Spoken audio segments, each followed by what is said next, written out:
Good day everyone and welcome to my mini vlog. Kailan pa ba tayo kikinis at gaganda ng tuluyan?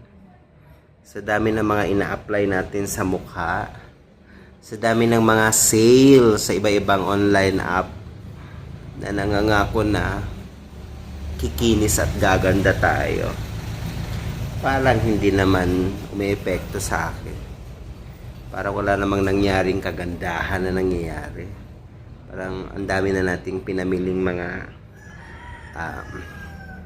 pampaganda, mga pampabeauty, kung ano no, mga pampahid, mga toner, mga kung ano-ano, mga cream.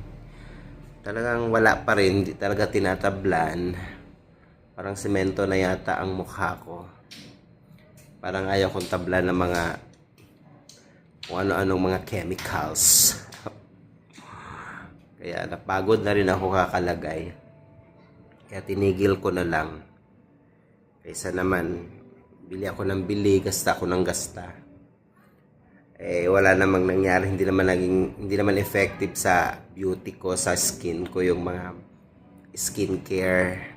Kaya pwede kong make-up, at least yon. Talagang tatakpan talaga yung mga chismis. Mawawala talaga yung mga yan, yung mga milasma na yan. Mga bakas ng kahapon at nakaraan.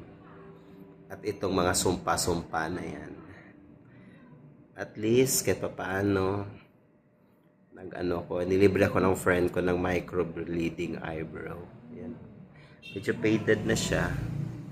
Pero okay pa naman, at least pagising sa umaga or maligo sa dagat or saan man, mabasa ka.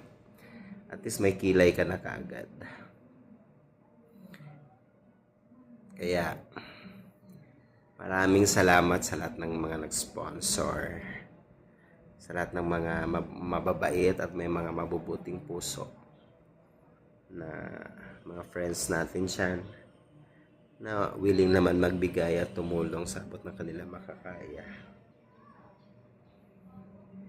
Kasi nga, right now, hindi na ako masyadong healthy, hindi na masyadong active, kasi hindi na kinakaya ng immune system ko. Although gusto ko pang mag-work ng more, pero ang bilis ko magkasipon, upo, trangkaso, sakit ng ulo. Kaya ang ending nito,